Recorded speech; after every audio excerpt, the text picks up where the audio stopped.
say that Hollywood is a town built on dreams, and one of its greatest dreamers was Walt Disney. His life was filled with both exhilarating success and heartbreaking setbacks. But he never gave up. He just kept moving toward that great big, beautiful tomorrow. The story of Walt's life is truly a magical one, and no one could tell it quite like Walt himself. My dad worked as a carpenter in the World's Fair building. He eventually ended up in Chicago as a contractor. And he was doing that when I was born, December 1901. My dad made some money as a contractor, and he wanted to get back to the farm. They finally ended up buying this farm in Marceline, Missouri. It was a beautiful farm, but it was not the kind of farm to make a living on. Things got pretty tough on the farm, and my dad had a sickness. So my dad sold the farm, took the money, and went to Kansas City. And my dad bought this Kansas City Star route. And they gave me a route. I was about 9 or 10 when I started there. Winter, we'd go out at 3:30 in the morning right after a blizzard, or in a blizzard, or in pouring rain. It didn't matter. I did that for 6 years. It was tough. The constant hardship took a heavy toll on the Disney family. One by one, the children began to leave home. And one day, Walt woke up to find his best friend, his brother Roy, had gone as well. So Walt did something that he would do throughout his life when things got tough. He took a chance. My brother had joined the Navy, so I wanted to join it. Well, I was still a year or two young, 16. Finally, this kid come in to me very excited. He said, "There's something just forming here that you and I can get in." I said, "What is it?" He said, "An ambulance unit." I was in Paris, 3rd of September, when the first he pulled up. Paris, which had been this exciting thing with all these soldiers and things, suddenly there wasn't a soldier to be seen. And I suddenly became very lonesome. So then I went in for a request to be discharged. Well, I hit Chicago. That's where my parents were living. And I said, "Dad, I want to be an artist." And my dad, he just couldn't buy that. So I told Faith and moved to Kansas City. Roy was in Kansas City working at a bank. One of the fellows working with Roy said, "Say, I have a couple of friends that have an art shop." So I went up to these samples, and there were all these corny things I'd done in France. Well, my gosh, they hired me. I mean, right on the spot. So I took the camera home, and then I started experimenting. My own way. Well, then I went into this Kansas City Film Editor. So that was where I got started in the animation business. So I was thinking if I had something with a novel to it, I might crack the market. But I still couldn't get anywhere with it. I failed. I learned a lot out of that. And I think it's important to have a good failure when you're young. So I packed all my worldly goods in a cardboard suitcase. I went to Hollywood. Arriving there with just $40 in my pocket from my Kansas City ventures. Now my brother Roy was already in Los Angeles. Both of us were unemployed. We solved the problem by going into business for ourselves. We established the first animated cartoon studio in Hollywood. Walt's dreams were finally coming true. He had his first big hit, Oswald the Lucky Rabbit. And he had married the love of his life, Lily, an ink and paint artist at the studio who shared his dreams. Then he was dealt a devastating blow. On a business trip to New York City, he learned that he had lost ownership of Oswald due to a contract loophole. But to make matters worse, the distributor had signed away Walt's artists. Most people would have given up right then and there. Not Walt Disney. He sent a telegram to his brother Roy. Everything okay. And as he headed home to California, something happened along the way that would change things forever. Mickey Mouse came into our life.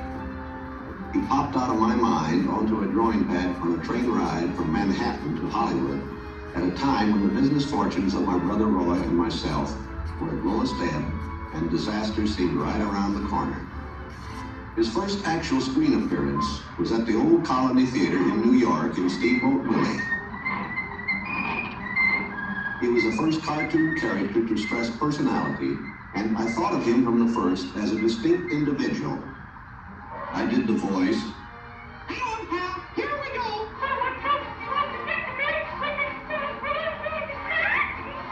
Mickey was simply a little personality assigned to the purposes of laughter.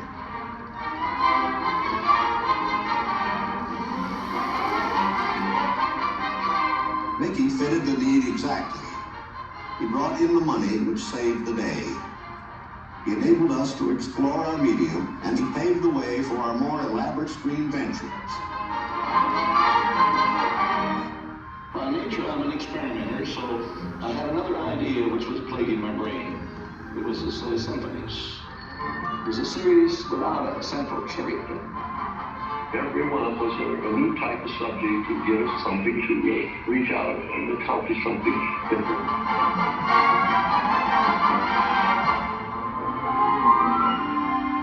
Then we started distributing Mickey Mouse and Silly Symphonies. It was Nip and Tuck getting the money. Walt began to push himself and his artists, and when he wasn't working, he was worrying about the future. And then the inevitable happened. In 1931, he had what he called a heck of a breakdown. So he did something unique for Walt Disney. He took time off and took his wife on the first vacation they had ever had. When they returned, he was a new man, filled with ideas for the future.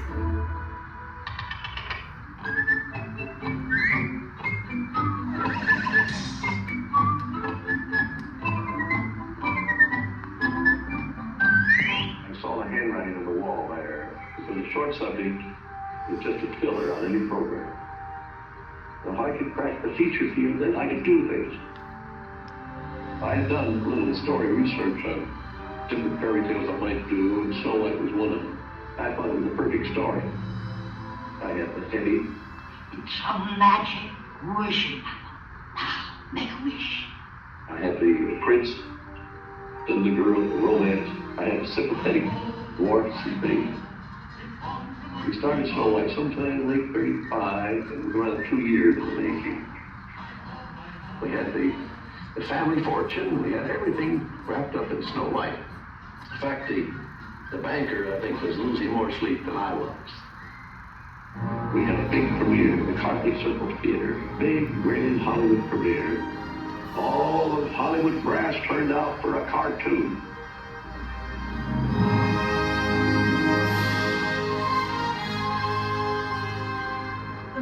Snow White and the Seven Dwarfs is going to be presented this beautiful statue.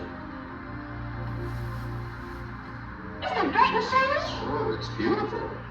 Aren't you proud of Mr. Disney? Well, I'm so proud, I think I'll bust. With the profits of Snow White, I built a studio.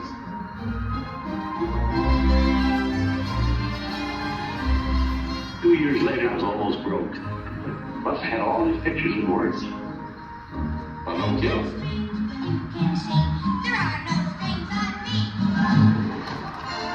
Bambi. Fantasia.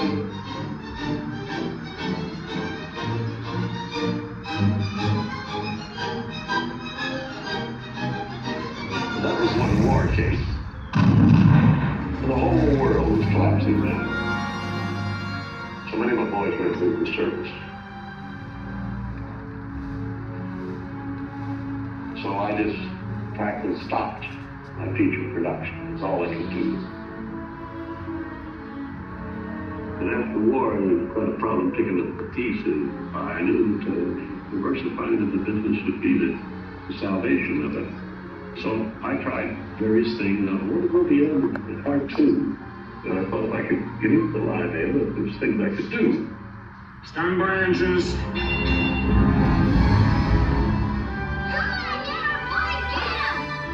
Not bad, eh, Charlie?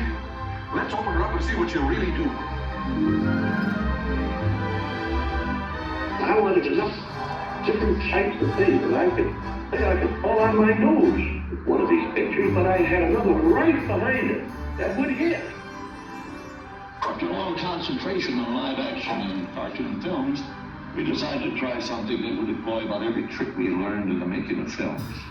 We would combine cartoon, live action, in an enormous fantasy, Mary Poppins. As the original Mary Poppins budget of $5 million continued to grow, I never saw a sad face around the studio. Even my brother Roy was happy. This made me nervous. And the horrible thought struck me. Suppose the staff had finally conceded that I knew what I was doing. Once again, Walt Disney had created storytelling magic to reinvent family entertainment. But even then, he wasn't finished. He had a bigger dream in mind. Well, it came about when my daughters were very young. Saturday was always Daddy's Day with the two daughters. So we'd start out and try to go someplace with, different things. And I would take them to the merry-go-round, and I took them different places. And as I'd sit there while they rode the merry-go-round, did all these things, I felt that there should be something built, some kind of an amusement enterprise built where the parents and the children could have fun together. So that's how Disneyland started. It takes a lot of money to make these dreams come true. And we had everything mortgaged, including my family. Started with many ideas, threw them away, started all over again. Eventually it evolved into what you see today as Disneyland. But it all started from a daddy with two daughters wondering where he could take them, where he could have a little fun with them too. The art means a lot to me in that something will never be finished, something that I can keep developing and adding to. Not only can I add things, but even the trees will keep growing. The thing will get more beautiful every year. And I knew that if I did anything like the park, I had to have some kind of a medium like television to let the people know about it. The world is a carousel of power, history, comedy, fantasy. There's drama and mirth, there's old Mother Earth, with all of her secrets to see. The miracle of imagination, the marvels of earth, sea, and sky. These wonders untold are ours to behold in the funny world, the sunny world, the wonderful world of color. And now your host, Walt Disney. Today, I want to share with you some of our ideas for Disney World. Here in Florida, we have something special we never enjoyed at Disneyland, a blessing of size. There's enough land here to hold all of the ideas and plans we could possibly imagine. We know what our goals are, we know what we hope to accomplish, and believe me, it's the most exciting and challenging assignment we've ever tackled at Walt Disney Productions. Throughout his storied career, Walt never gave up, despite the many challenges along the way. For his visionary work, he received hundreds of awards from all corners of the globe, more Academy Awards than any individual in history, and the Presidential Medal of Freedom for a lifetime of inspiring others. He created dreams that live on today for millions around the world.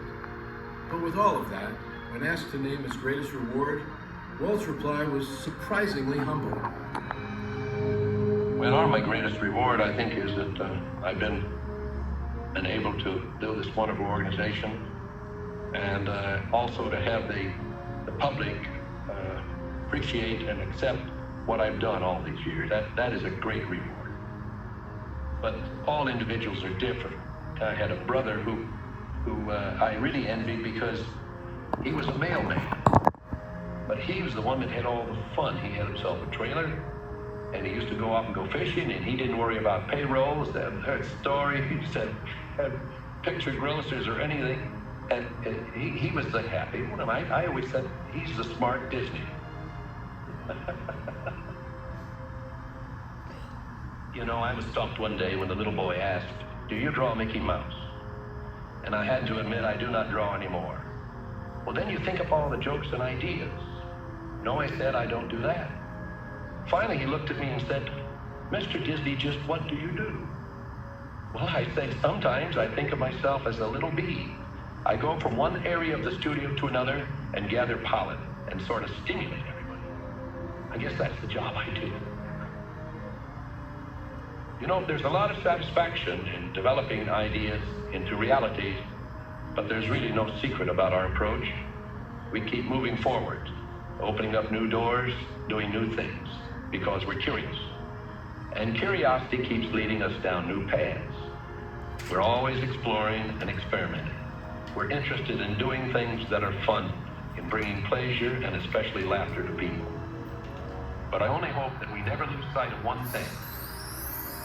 It was all started by a mouse. Like a boat out of the blue, and steps in